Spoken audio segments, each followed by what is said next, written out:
I took a picture of this action figure at the Indiana Comic Con. It seems really familiar to me. I just can't put my finger on it.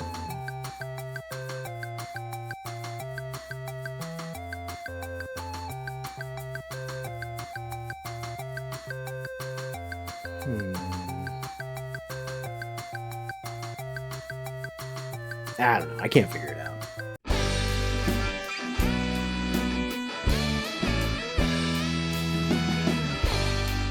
Welcome to Haul Yeah Comics. My name is Nate, and I have issues. Today's issues all come from the Indiana Comic Con. I went there last weekend with my family and a couple of friends, did some digging, and I think I got some great books. And if you want to see some really good convention footage, boy, are you in for a treat if you like disappointment. Because I didn't really get any. I forgot to take my like selfie stick tripod thing that I hook up to my camera. I forgot to take this thing so that I can wear the camera around my neck and go hands free and get footage of me digging. Like, I have all of these things, but I was in a rush to get out the door and I forgot to take them with me. So I had to like hold my camera in my hand, which was a little weird. I know a lot of people use a phone, but I don't when I record footage. And so at one point when I was trying to film like the where the celebrities sign and things, I was trying to get pictures of their, they all have like a banner with their photograph on it. And so I was trying to get some film of that because I thought, oh, that'd be cool to like, show the celebrities that were there this year, because there were some good ones. Jonathan Frakes was there and Brent Spiner was there. I just thought it'd be kind of cool to get some footage of that. So as I'm trying to do that a little discreetly and passing Tony Danza playing a ukulele, which is a weird sentence to put together, the guy that was with him, like his handler or whatever, yells out, "No filming!" And I'm like, I'm not, and I totally was. I mean, I've got a little footage of Lou Diamond Phillips, but I'm not going to show it, like, because I know you're not supposed to, but I was pretty much filled with anxiety for the rest of the con when it came to getting my camera out. Also, it was kind of crowded, and it was a little awkward to be filming. So I don't know. I'm still not good at using the camera outside of this room or in this room, really, either. But that's neither here nor there. So I did get some very, very minuscule convention footage. So I guess we can go ahead and take a look at that real quick, and then we'll come back and look at the books I got.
So wasn't that great? I have no idea. I haven't edited this video yet. But I imagine it wasn't very much and it wasn't very dynamic. Like I said, it's still a little nerve-wracking for me to do these kind of things out in public. So I'm still working on that. I'll do better. One celebrity I did meet who I was very excited to meet was Bill Allen. He is the star of the movie Rad. If you've never seen Rad, it is a BMX 80s movie. It's just so much fun. And, my personal tie to this movie is that when I was a kid, my brother would rent this movie. only this movie. When we were kids, we would go to the video store. I would pick out, usually a horror movie or a comedy or something that I wanted to see, but every week my brother would rent the same movie. He was that kind of kid, and he always rented Rad. And at the time, that was very annoying, but over time, it's developed into something that's very endearing. So, I have actually picked up a Rad lunchbox made by Poor Boy Steve. You can find him on Instagram. He is a BMXer, and he creates action figures and things, and he has a huge affinity for this movie, as a lot of people who saw it in the 80s do. So we took a picture, my son and I, in front of where Bill Allen was set up. They had a BMX bike, and he photobombed us, and he was nice enough to talk to me for a few minutes. So that was awesome. So that's my only celebrity moment from the con. So if you haven't seen this movie, go check it out. And so, a bigger convention like the Indiana Comic Con, they have celebrities, they have toys, they have all the trappings, Funko Pops everywhere. The most Funko Pops you've ever seen. I think there were more Funko Pops per square inch than anywhere else in the state at the Indiana Comic Con this year. So, I'm not there for those things. I'm there for comics. So enough about, the convention. It was a good experience. It was a good time. But let's take a look at the books I got. So I'm going to start off with 3 books that were gifts from my friend Eric. Like I said, I went with my wife and my son and 2 friends, and Eric picked up some books for me that he knew I would like. So up first, I've got DC Comics Presents number 56. This is Superman teaming up with Power Girl. I am putting the DC Presents run together, and I don't have this one, so that's very cool. I am not putting together the Brave and the Bold run because that goes way too long, but this is a cool one to get. This is number 175. So we've got Batman and Lois Lane teamed up, and they're fighting Metallo. So, come on, I'll read anything with Lois in it. This is awesome, and yes, Lois is going to be featured heavily in my haul. And then the 3rd book he gave me is so freaking cool. This is Batman Legends of the Dark Knight 100. This is a Alex Ross cover, and I just love it. A few weeks ago at a smaller convention, I was able to pick up a ton of the Justice League and JSA issues that Alex Ross did the covers for. But this one is, you've got Bruce kind of swearing in Robin as his partner, and then this action shot of Robin in the foreground swinging his slingshot with Batman in the background. Just a very powerful cover, very cool, one that I didn't have, and I'm glad to add it to the collection. So thank you, Eric. I really love these. So I never have a plan when I go digging, but I thought to myself, I am this close to putting my Dazzler run together, and I decided that was what I was really going to hunt for. If I could find these books for a fair price, $2-3 tops, I wanted to finish out my run of Dazzler. And I know I can order these books online, from any number of places. It's just, to me, there's something a lot cooler about finding good copies in the wild and fulfilling your run that way. So I'm so close. So let's take a look at, I got several Dazzler books, and I think they're great. So I'm going to go in chronological order here. These are ones I did not have, and I'll tell you how close I am, or at least how close I think I am here at the end. So up first, we've got Dazzler number 9, In the Depths of Project Pegasus. It's Dazzler Unleashed. Good stuff there. In issue number 19, she's fighting or teamed up with Black Bolt against the Absorbing Man. I posted Dazzler 22 on my Instagram. She's fighting Rogue, and she's defending Angel, who I believe at this point in the series she is dating. But man, you cannot tell me that Rogue doesn't look a lot like Rue McClanahan's character of Blanche Dubois from the Golden Girls. I don't know how Rogue turned from this middle-aged woman or older looking character into sort of the younger, way more sexy character that she's known for today. But she started out as a villain, and she started out looking like this. Wow.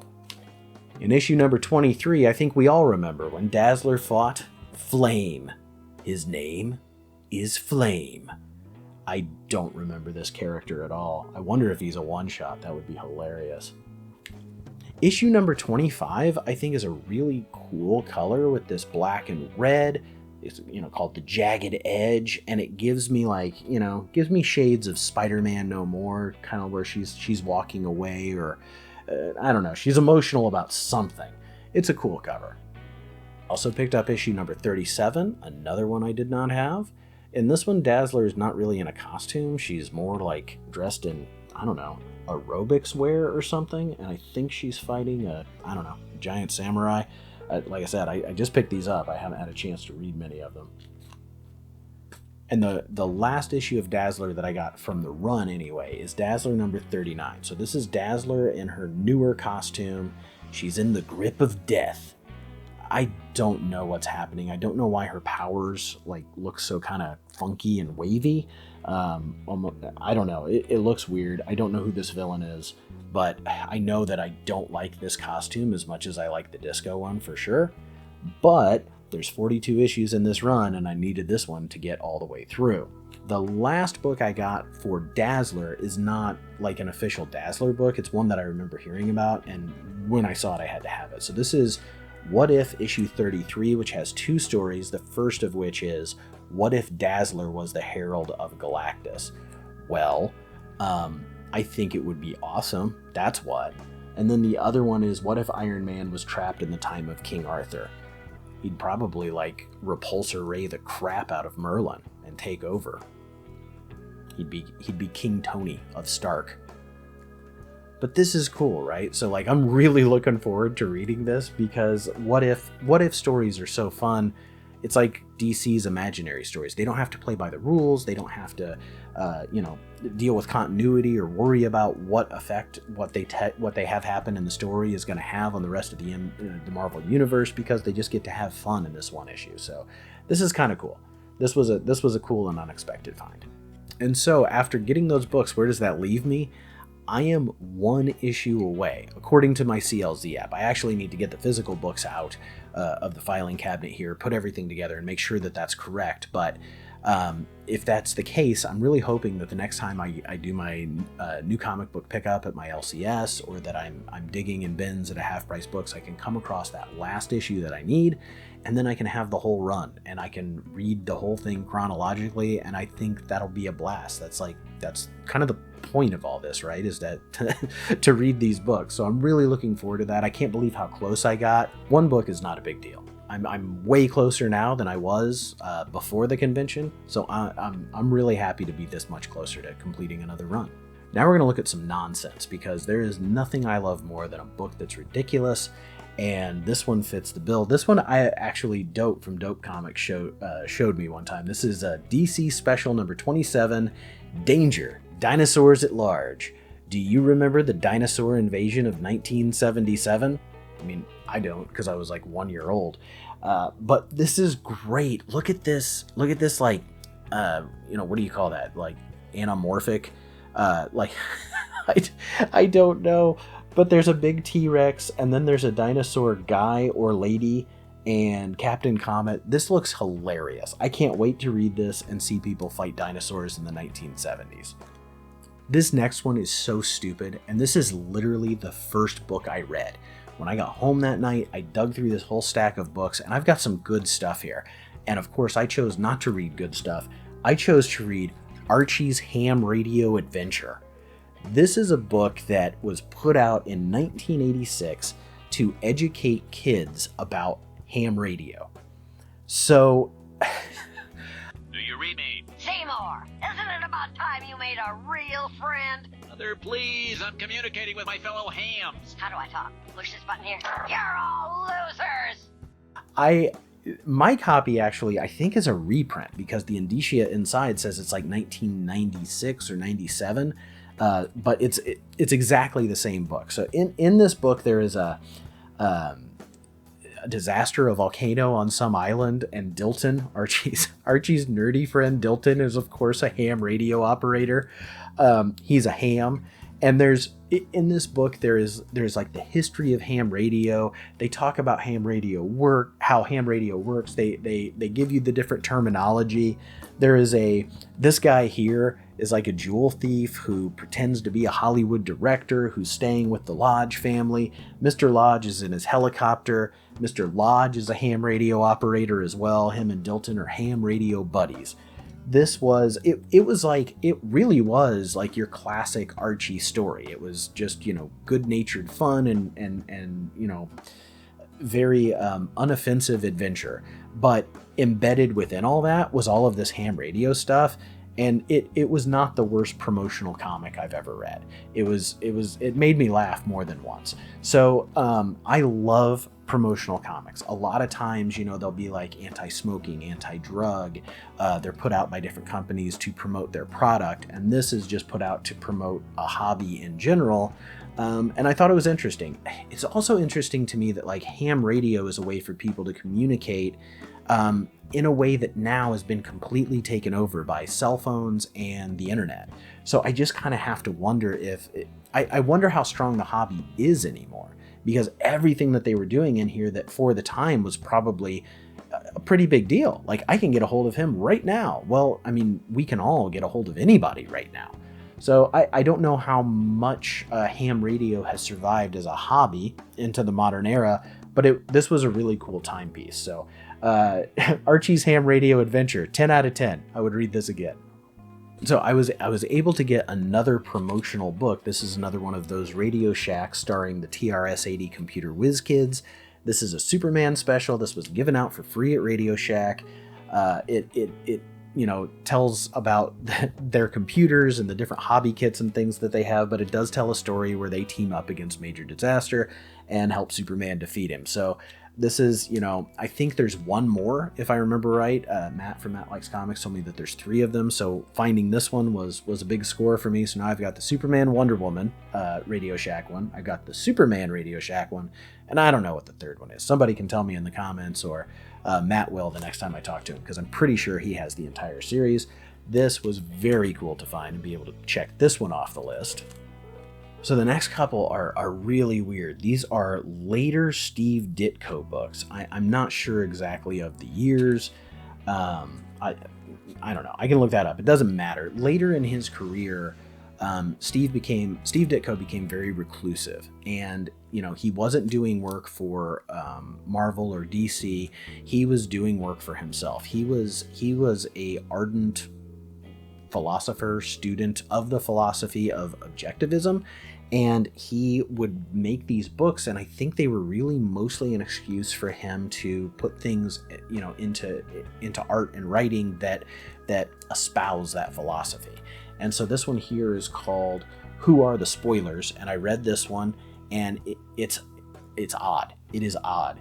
There are one-page stories that kind of read like a comic strip, but there's no punchline, and I don't really understand them sometimes. They're weird, but I like weird, and this is a cool thing to have. I also like his art. His art is very strange. So to find this is issue 1 of Steve Ditko's Strange Avenging Tales, and then I also have issue 3 of Ditko's Hero H series. This one looks really bizarre, and I'm really looking forward to reading this one because the other one was so strange. But I mean, look at this guy. Yeah, he's yelling his words, and his words are becoming weapons. And then you've got some, I really don't know what to expect here, except that it'll be weird and confusing, and that I'll enjoy it. So, a couple of Steve Ditkos that I was able to pick up. Glad to add these to the collection. Okay, here's another, just like, I wasn't gonna pay convention prices for Alf. No way. But then I come across the Alf Annual number 2. I think I already have Alf Annual number 1, and I had to get this one because it's a Bill Sienkiewicz Alf cover. Bill Sienkiewicz, painter, artist extraordinaire, famous for covers of the New Mutants and Dazzler, and he did this weird, like, sketchy, splotchy, almost Picasso-esque Alf cover. I freaking love it. I think I paid $5 for this. Worth it. So not too long ago, I picked up a Silver Age Jerry Lewis comic book, and I bought it because it had Jerry Lewis and some Hollywood movie monsters on it. It was an interesting cover, and when I read it, it was one of the worst things I ever read. It wasn't funny. It didn't make a lot of sense. It was just bad, and I was like, no more of that. I'm not buying any more Jerry Lewis books. So here's the Jerry Lewis book that I bought at the convention.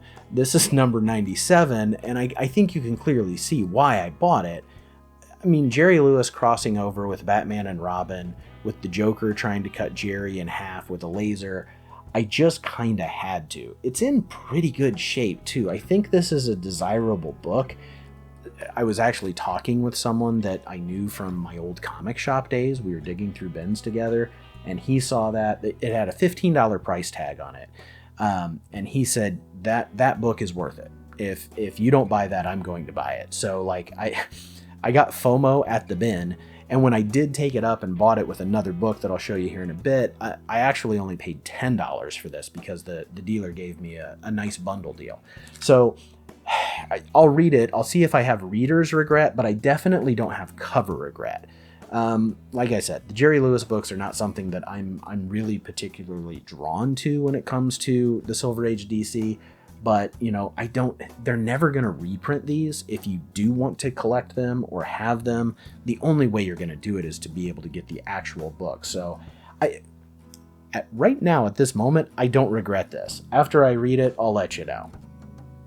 All right, and then this is going to be my last one in my weird books and nonsense.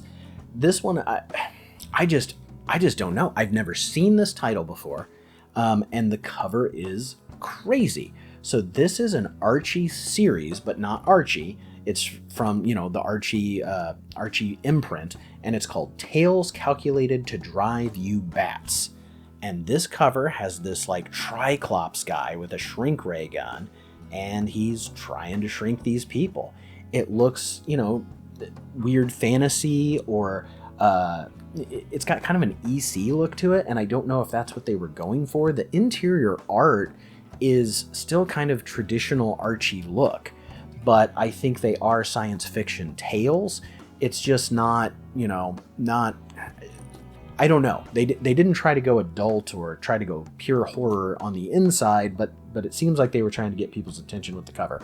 It got my attention. This was weird enough that, for $5 I was going to roll the dice and see what I thought. So I'm really interested to read this and see, because I honestly, I've never heard of this title before, and I didn't see any other issues from this title.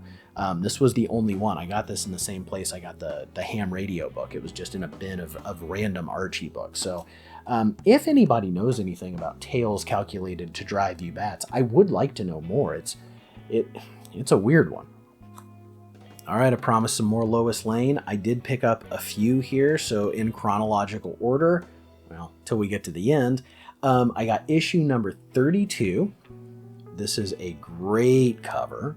So Superman has been turned into a baby by some kind of youth serum, and Lois is using him and his powers to help her get scoops for her stories. So she says, "Now be a good little Superman and tell Auntie Lois if your X-ray vision has spotted the bank robbers' loot inside their hideout." And, Superman's all upset. I love that she's got him wearing a bonnet. It's just ridiculous. And so he's all mad. "Lois is blackmailing me. I must help her get scoops, or she'll never give me the antidote to the youth serum that turned me into a baby." Just classic Silver Age shenanigans. Really happy to get this one. If you've watched my channel at all and you know my love for this particular book, this is Lois Lane, issue number 54. This is Herco. I just had to get another copy of it. I'm sure this will find its way into a future giveaway. This one was just in really good shape, and it's a book I love, and I want other people to appreciate it. So when I grabbed this, I grabbed this with the full intent that I'm going to make sure that somebody gets this who's going to love it, and I just loved having another copy with one of my favorite one-off, or two-off anyway, characters of Herco. Then I got the next issue, which is Lois Lane number 55, and in this one, Superman's got a family. He's got a son and a daughter, and Lois is upset with them, and you can't see who the mom is back here. And so Lois says, I could forgive you for anything, Superman, but why did you have to marry her?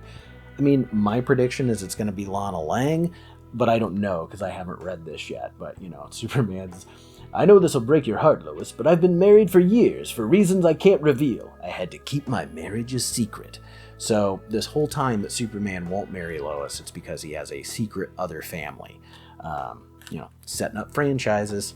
And then the last Lois Lane I got really goes with my body transformation and body horror and just flat out silly ridiculousness. This is a 12 center. This is number 92. And it's The Unbreakable Spell when Lois Lane is turned into a centaur. This one has been on my list for a while. I have wanted this book. I had a chance to buy it, and I'm glad I didn't because somebody at a smaller convention I was at, they had it, they knew I wanted it, and he had $10 on it. It was very beat up. This copy's in really good shape, and I think I paid less than $10 for this. So I love as she's running away, or galloping. She's galloping away in distress. Great Krypton, a magic spell has turned Lois into a centaur. She'll never be human again. So there's a lot of centaur stuff that goes on in comic books and DC Comics in particular. Comet the Super Horse was a centaur. So I don't know. It's weird, and it's one that I've wanted, and I'm really glad I was able to find it at the convention last weekend. I've got 5 books left here, and these are just kind of the cool ones. Just some books that didn't fit in with those others, but very cool books. I'm really excited to share these with you. So this one my friend Eric found, and I almost passed on it, but for $3 and for my love of body horror, this is a Green Lantern where Hal is looking at this guy who's out in space, and his pressure suit is ripped, and look how painful and horrific that looks. It's pretty violent for a comic book cover of this era, in my opinion. So a guy in space, Hal can't save him. I don't know why. Maybe Hal doesn't have his ring on, but he's right there. Hal goes into space all the time. I don't know why Hal can't do anything. Death is moments away and Green Lantern can do nothing. Sad. I got a very beat up copy of Metamorpho number 14. Very cool cover featuring the Thunderer, who I assume is this little guy with an eyeball on top of his head. Who or what is a Thunderer? I don't know. But Metamorpho is such a cool and weird book and character. They're not easy to find. Not for a good price. This one, like I said, is extremely beat up, but I'm just here to read it. I'm not here to collect it or resell it. So I was really excited to get this.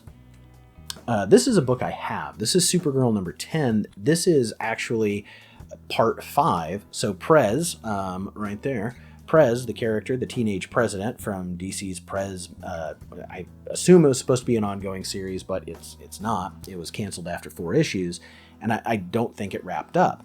And so I've got issues 1 through 4. I have this book, but my copy is extremely just roached up. It's so beat up and falling apart. So when I found this and it was a good price, I knew I wanted to upgrade it because I want to have that whole storyline of Prez. And now I'm kind of, in looking at this now, I'm really excited. I want to go back. I want to reread the Prez issues and then wrap it up with this right here. Okay, I'm down to my last 2 books. This one here, coolest cover I bought at the convention, Elvira's House of Mystery, number 2. Anything Elvira is probably pretty damn cool. But this cover in particular, and this series in particular, I like that she gets to host the House of Mystery. It's still just House of Mystery stories, morality tales and anthology horror, but she's your host in the middle instead of Cain or Abel, whichever brother it is that used to host that. This was pretty short-lived. I think it was 15 or 16 issues, and I've been picking them up when I can. They're not always cheap, depending on who did the cover. I know I really paid through the teeth for that Dave Stevens cover, but this one was one that I got with some other books, and I paid a very fair price. And for this, it's a white cover. So many times white covers are just really filthy and they just show the dirt, but this one's in really good shape. So I'm really excited to have this and continue to build up my Elvira's House of Mystery run. My last book is the one I paid the absolute most for, and this was, they had $50 on this, and then they had 50% off, and I took a look at it. The staples are good, the cover is good, It is now the lowest numbered issue of Lois Lane that I own. This is Lois Lane, issue number 5. So, I mean, it checks a lot of boxes for me. It's Lois Lane. It's body transformation. Lois becomes fat in the second story. And it's, you know, it's an early one too. And I try to keep things within the context of the time. But in reading this, oh my gosh, is it like so misogynistic and not okay, a lot of the things that they say and have happen. I want to do a deeper dive into this particular issue just because of it. I laughed out loud. It was one of those things where, like, you find yourself, you laugh out loud and then you feel bad for laughing. She doesn't fit into her clothes at one point, and her landlady, who's a bigger woman, says, "Oh, well, I buy all my clothes at the Fat Girl Shop. You should go there too." The Fat Girl Shop, that's what they called it. And there was just all of these like asides that had to do with her weight. It all felt really kind of gross and horribly inappropriate. So like I said, I think I need to do a deeper dive into this particular issue later, but I'm really glad to have it, even if I am not completely comfortable with the content inside. It did make me laugh, and it did bring me joy, and it is a great cover. You know, it seems like only DC was doing this transformative stuff, and I just love it. All right, that's my haul from the Indiana Comic-Con. I can't tell you how much I appreciate you watching. I would love it if you would give the video a like, consider subscribing if you're not a subscriber, and leave me a comment below. Let me know which of the books that I picked up was your favorite. Thank you so much. I'll see you in the next one. Bye-bye.